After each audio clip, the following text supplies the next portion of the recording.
Hello student, good afternoon. Class 8, episode number 1. Today we are going to start new exercise 10.2. The topic of inverse proportion. In our previous episode, I have completed the exercise of 10.1 direct proportion. Okay students? And this inverse proportion is also called indirect proportion. Okay, but today first of all I will convince about the definition and basic concept of inverse proportion. Clear? And let's see to understand about the inverse proportion. The first of all definition: if two quantities change in such a way that if one quantity increases then the other quantity decreases and vice versa. इसमें कहा गया कि दो quantity लिया जाता है, ये दोनों क्वांटिटी में किस प्रकार से एक दूसरे का चेंजेस होता है।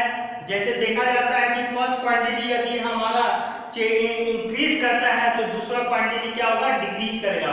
And vice versa mean just उसका अपोजिट, यदि एक क्वांटिटी इंक्रीज करता है तो दूसरा तो डिक्रीज करेगा, और वाइस वर्सा का हो गया, यदि एक क्वांटिटी डिक्रीज करता है तो दूसरा इंक्रीज करेगा।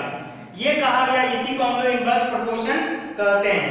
Okay students, next two quantity हम लोग ले लेते हैं। सपोज दैट के लिए एग्जाम फार्मूला को प्रूव करने की फार्मूला हम लोग सेट करने के लिए टू क्वांटिटी क्या हो गया, x एंड y हो गया, जो इनवर्स प्रोपोर्शन में है।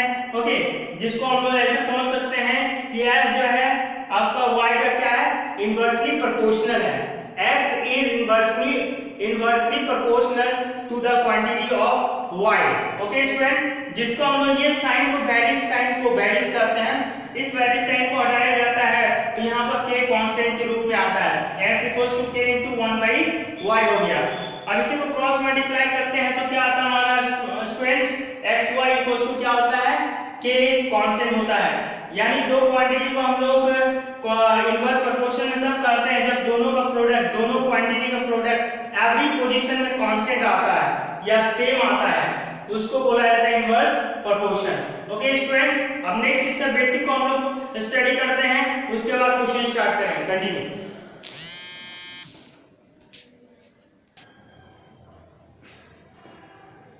Next basic concept of students 10.2 exercise inverse proportion, that is I'll note points to convince about the inverse proportion.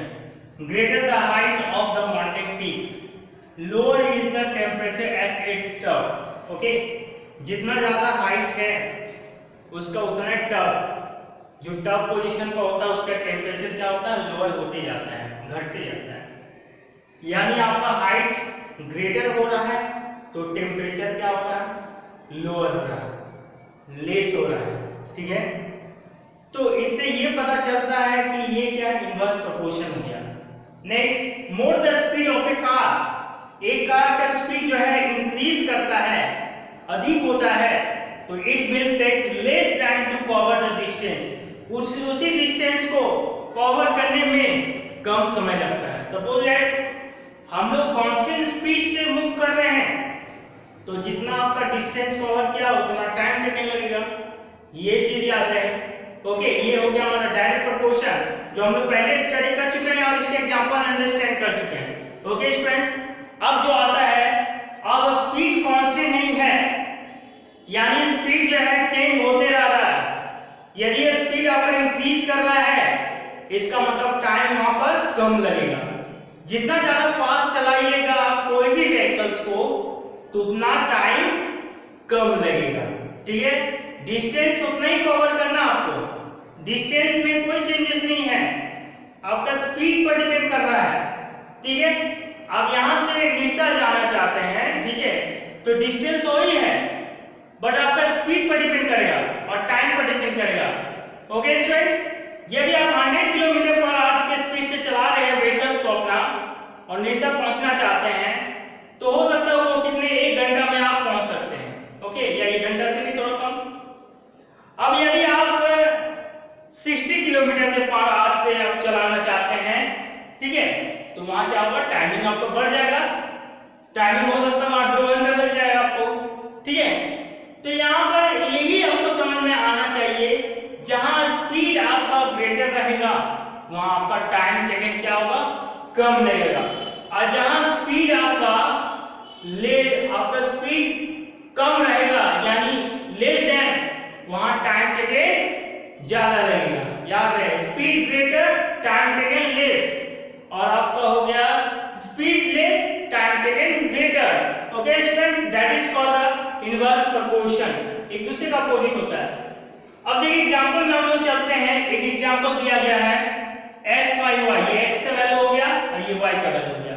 ठीक है ओके फ्रेंड्स, अब देखिए इस पोजीशन को देखते हैं हम लोग। यदि चेक करते हैं इसका डायरेक्ट प्रोपोर्शन से, तो डायरेक्ट प्रोपोर्शन क्या होता है, हर एक वैल्यू को हम लोग डिवाइड देते हैं और डिवाइड करने के बाद सारा वैल्यू यदि इक्वल आता है यानी कांस्टेंट आता है तो हमारा डायरेक्ट प्रोपोर्शन होता है। और इनडायरेक्ट प्रोपोर्शन यानी इनवर्स प्रोपोर्शन में क्या होता है, इस सारे ईच वैल्यू को आप x और y का वैल्यू को आपस में मल्टीप्लाई करते जाइए, एवरी कंडीशन में इक्वल आता है यानी कांस्टेंट आता है, तो ये क्या होगा, इनवर्स प्रोपोर्शन। तो हमारा दो क्वांटिटी का डिवाइडिंग कांस्टेंट आया तो वो डायरेक्ट प्रोपोर्शन हो गया, और दो क्वांटिटी का मल्टीपल ओके और एवरी पोजीशन में इक्वल आ रहा है यानी कांस्टेंट आ रहा है तो इनवर्स प्रोपोर्शन हो गया। Okay students, so let's see this examples. Okay, this given example to understand. Okay, clearly it is the inverse proportion because so they multiply कर दीजिए हर एक टर्म्स को, तो 6 into 24, 3 into 20 48, 36 into 4 and 18 into 8, every value में क्या आ रहा है 144 आता है। ठीक है, यानी कांस्टेंट आ रहा है, इससे ये पता चलता है ये इनवर्स प्रोपोर्शन है। Okay student, let's see next type of, hence x and y are inversely proportional equals to constant। okay student, अब next आपका डायग्राम बेसिस पर हम लोग थ्री कंडीशन बेस पर हम लोग अंडरस्टैंडिंग करते हैं इनवर्स प्रोपोर्शन को। जैसे एक हम लोग वॉकिंग होता है, एक वॉकिंग कर रहे हैं, एक रनिंग कर रहे हैं और एक साइकिलिंग कर रहे हैं, तीनों में डिफरेंस है। ओके स्टूडेंट्स, तो वॉकिंग मतलब चलना, वहां हो सकता है आपका डिस्टेंस को वही कवर करना है जहां तक आपको जाना है, या तो रनिंग के द्वारा आप डिस्टेंस कवर कीजिए, आपको यहां से गलपुराम जाना है, ठीक है, तो वॉकिंग के द्वारा डिस्टेंस को गलपुराम पहुंचिए, या तो रनिंग के द्वारा या तो साइकिलिंग करके, साइकिल चलाते हुए। ओके स्टूडेंट, तीनों में क्या डिफरेंस होगा देखिए, तो आपका स्पीड देखते हैं, वॉकिंग का स्पीड जो हो गया आपका 5 किलोमीटर पर आवर हो गया, और आपका रनिंग का स्पीड 10 किलोमीटर पर आवर बढ़ते जा रहा है। ओके, और आपका साइकिलिंग का स्पीड हो गया 15 kilometre per hour. Okay students, तो देखिए टाइम टेकन, जब आपका वॉकिंग कर रहे हैं तो 5 किलोमीटर पर आवर स्पीड था, तो वहां टाइम क्या लगा, ग्रेटर लग रहा, यानी स्पीड लेस, तो टाइम क्या हुआ, ग्रेटर, यानी इनवर्सली प्रोपोर्शनल है। देखिए यहां 10 हुआ आपका, तो फिर आपका क्या हुआ, टाइम ने थोड़ा डिक्रीज कर दिया। ओके, लेकिन स्पीड आपका लेस है, टाइम टेकन क्या ग्रेटर है। और जब 15 हो गया स्पीड 15 किलोमीटर पर आवर, तो टाइम टेकन क्या हुआ, एकदम लेस हो गया, और speed greater time taken less हो गया। इससे यह पता चलता है कि ये इनवर्स प्रोपोर्शन है। ओके स्टूडेंट्स, यहां पर देखते हैं हम लोग वॉकिंग से रनिंग की ओर देखते हैं, यानी यहां पे क्या है 2 मल्टीपल हो रहा है, 5 2 या 10, इसका स्पीड में 2 का मल्टीपल है, और 5 से लेकर 15 तक, यानी वॉकिंग से साइकिलिंग का हम लोग क्या करते हैं, कंपेयर करते हैं, तो यहां से ये पता चलता है कितना होगा, मल्टीपल ऑफ 3, यानी 5 3 या 15 हो गया। ओके, अब ये टाइम देखते हैं हम लोग, वॉकिंग और रनिंग का टाइम कितना है, देखिए दोनों के बीच का आपका टाइमिंग हो गया हाफ है, हाफ का डिफरेंस है, और 30 और 10 में आपका 1/3 का डिफरेंस है। इसी के साथ स्टूडेंट अब बेसिक क्लियर हो गया होगा, ठीक है, बेसिक कंप्लीट होता है। अब हम लोग स्टार्ट करते हैं क्वेश्चन को कैसे सॉल्व करना है, हाउ टू सॉल्व और different type of question in given exercise, that is 10.1 as a topic of inverse proportion. Okay student, now start to solve different type of questions and continue.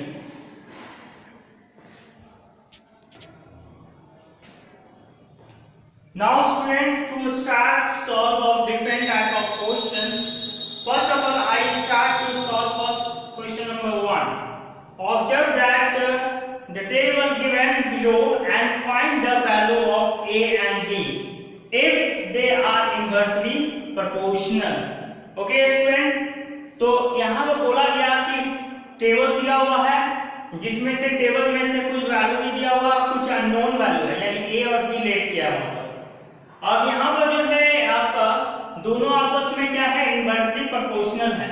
Okay, यहाँ जैसे suppose x का value इतना दिया, y का value इतना है, और ये दोनों जो है आपस में दोनों क्वांटिटी क्या है, इनवर्सली प्रोपोर्शनल है। तो जब इनवर्सली प्रोपोर्शनल है तो इनवर्सली प्रोपोर्शनल का हम लोग फॉर्मूला यूज करते हैं। We know that for inversely proportional this implies that x into y equals to constant यानी k। तो देखिए x का वैल्यू कितना, पहले लेते हम लोग 5 into y value 18। Next second step 9 into 10, third step 15 into 8, last step b into 30। अब सबको मल्टीप्लाई कर दिया जाए तो 18 5 का कितना होता है, 90 होता है, और 9 into 10 90 हो गया, 15 into 8 15a, 30 into b into 30 that is 30b। Okay students, अब ये 15a को 90 के साथ कंपेयर करेंगे, 30b को भी 90 के साथ कंपेयर करते हैं, तो 50a equals to 90 और 30b equals to 90। Okay, a equals to 90 upon 15, 15 6 जा 90 होता है, that is a equals to 6, this is answer, and 30b equals to 90, b equals to 30 upon 30, cancel out 3, finally b equals to 3, this is the final answer। Okay students, इस तरह से हमारा ये question complete होता है first number. अब हम लोग नेक्स्ट क्वेश्चन में आते हैं, continue.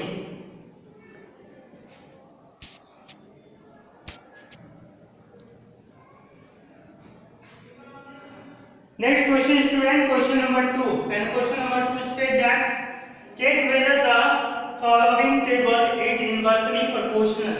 Okay students, so let's see, this question has divided into 2 points of questions, but I selected first question, question number 1 2 of A।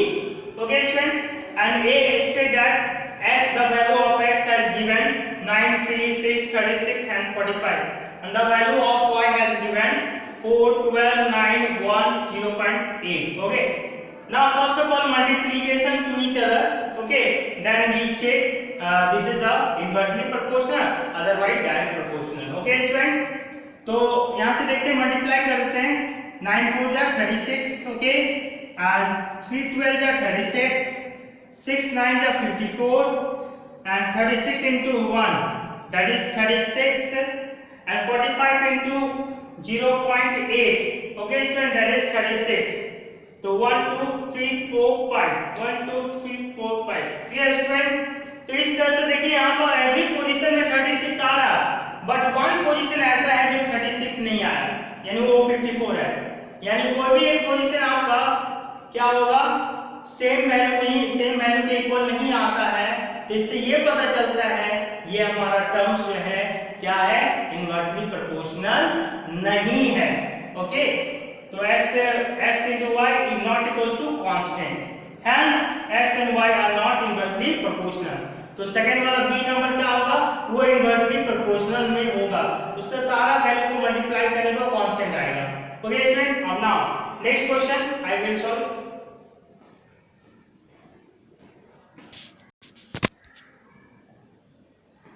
Next question student, question number 4, and question number 4 state that if 15 workers can build a wall in 48 hours, 15 जो worker है यानी काम करने वाला, वो जो है एक वॉल को, एक दीवार को खड़ा करने में, ठीक है, स्टैंड करने में 48 घंटा लगता है, 48 आवर्स लगता है। Okay, how many workers will be required to do the same work in the 30 hours. उसी काम को करने में यदि वर्कर्स को 30 घंटा लगता है, तो कितना वर्कर जो है मिलकर 30 घंटा में उस वॉल को स्टैंड करने में आपका लगेगा, यानी नंबर ऑफ वर्कर्स आपको फाइंड आउट करना है कि 30 घंटा में कितना वर्कर चाहिए ताकि उसी काम को कर पाएगा। ओके स्टूडेंट्स, तो यहाँ से वर्कर जो है क्या है, लेस है, और टाइम क्या है, ग्रेटर है, इससे ये पता चलता है ये इनवर्सली प्रोपोर्शनल है,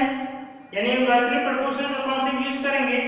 okay students, let the required number of worker bee x, less work according to question, less workers will require to more hours to do the work। okay, therefore this is the form of inverse proportion। okay student, according to table number of workers upon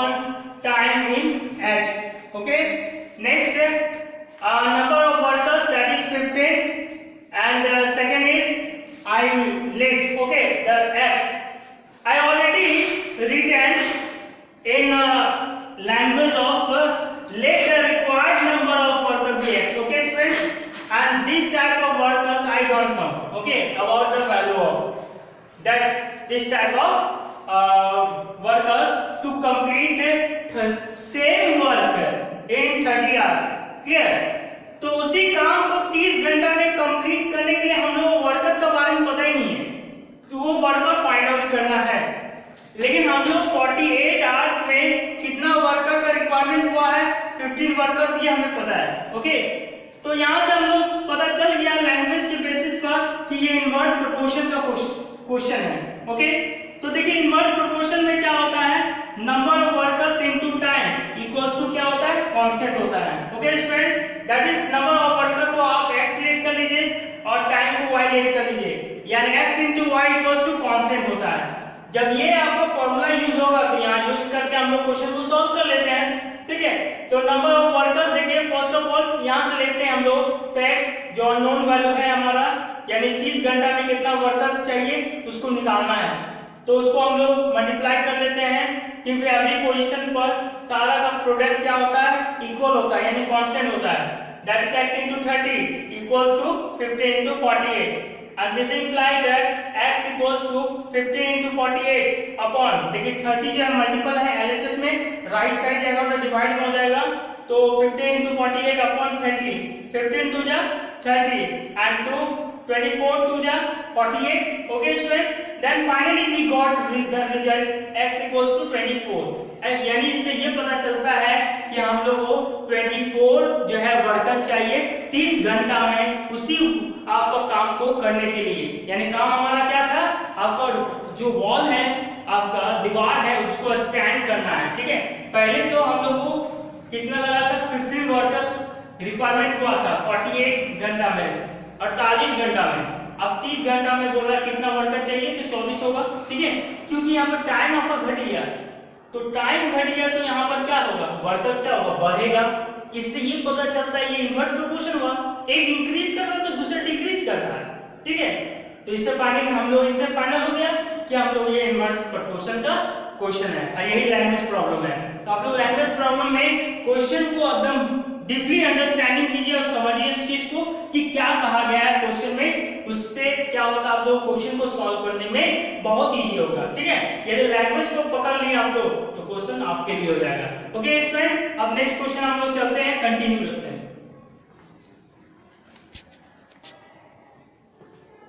next question student, question number 5, and question number 5 state that a farmer has enough food to feed 20 animals in his cattle for 6 days. Okay student, एक किसान जो है आपका अपने cattle में, अपने मवेशियों को 6 दिन के लिए आपका क्या करता है, भोजन को खिलाता 20 एनिमल को। यदि 6 दिन तक आपका 20 एनिमल को खिलाता है आपके किसान, तो वो रहा है कि आगे क्वेश्चन में how long would the food last if there were 10 more animals in his cattle? यदि उस 20 एनिमल्स में से और 10 एनिमल्स बढ़ा दिया जाए, इंक्रीज कर दिया जाए, तो कितना समय लगेगा आपको फूड को कंप्लीट करने में। ओके स्टूडेंट्स, 6 दिन के लिए फूड तैयार किया गया, उसमें से 20 एनिमल जो है क्या करता है, कंप्लीट करता है। 20 एनिमल के लिए बनाया गया 6 दिन का फूड। ओके, खिला रहा है 6 दिन में आपका 20 एनिमल को खिलाया गया, तो बड़ा उसमें 10 और ऐड कर दिया जाए तो कितना समय लगेगा आपका फूड को कंप्लीट करने में। ठीक है, यानी 20 में और 10 ऐड कर देंगे तो 30 एनिमल्स होगा। न्यू एनिमल्स कितना हो गया, 30 हो गया। Let the number of days हमें पता नहीं है तो bx कर दिए, x लेट कर लिए। Here more animals will have less number of day, animal बढ़ रहा है लेकिन टाइम क्या हो रहा है, घट रहा है। ओके, देखिए 20 एनिमल है जबकि टाइम क्या 6 है, यानी इंक्रीजिंग है, वो ले ग्रेटर है और ये क्या लेस है, यानी इनवर्सली प्रोपोर्शनल होगा। Therefore it is inversely inverse proportion. According to the table, number of animals कितना हुआ, फर्स्ट ऑफ ऑल 20 है, कितना टाइम लगेगा 20 एनिमल्स के लिए कंप्लीट करने में, 6 डेज लगेगा। और जब इसमें 10 और बढ़ा दिया गया एनिमल्स, नया एनिमल्स और 10 ज्वाइन किया उस कैटल में, ठीक है, तो आपका कितना हो गया 30 हो गया। ओके, ऐड करने पर तो नंबर ऑफ डेज कितना लगेगा, मतलब कितना दिन में कंप्लीट करेगा 30 एनिमल जो है फूड को लास्ट करेगा। तो फॉर इनवर्स प्रोपोर्शन में चलते हैं, तो इसका क्या होता है, इनवर्स प्रोपोर्शन का प्रोडक्ट होता है, अब प्रोडक्ट इक्वल्स कांस्टेंट होता है, यानी इसका प्रोडक्ट है, इसका प्रोडक्ट एक दूसरे के क्या होगा, इक्वल होगा, दैट इज कांस्टेंट होगा। 20 * 6 = 30 * x, तो x इक्वल्स टू क्या होगा, 30 इधर चला आया, तो 20 * 6 / 30 हो गया, 1 0 0 कैंसिल हो गया, 3 2 6 हो गया, यानी 2 2 4, x equals to 4 days, this is answer. तो ये 4 दिन में कंप्लीट करेगा। देखिए नंबर ऑफ एनिमल्स इंक्रीज किया तो आपका नंबर ऑफ डेज क्या हुआ, डिक्रीज हुआ। इससे ये पता चलता है कि ये इनवर्स प्रोपोर्शन का क्वेश्चन है। तो स्टूडेंट इसी के साथ आज का एपिसोड को हम लोग यही कंप्लीट करने जा रहे हैं, ठीक है। और जो भी क्वेश्चन आपको प्रॉब्लम है, बाकी क्वेश्चन जो डाउट रहेगा आप लोग जरूर मैसेज के द्वारा डाउट क्वेश्चन पूछे, मैं वीडियो द्वारा आपका डाउट क्वेश्चन सॉल्व करूंगा। ओके स्टूडेंट्स, तो आप लोग पूछे, और इसके साथ साथ आप लोग का जितने सारे चैप्टर कंप्लीट करवाया गया वो सारे चैप्टर में भी किसी तरह का आप लोग प्रॉब्लम क्रिएट हो रहा है तो आप लोग उस क्वेश्चन को भी आपका मैसेज के द्वारा सेंड कीजिए, जिसका सॉल्यूशन किया जाएगा।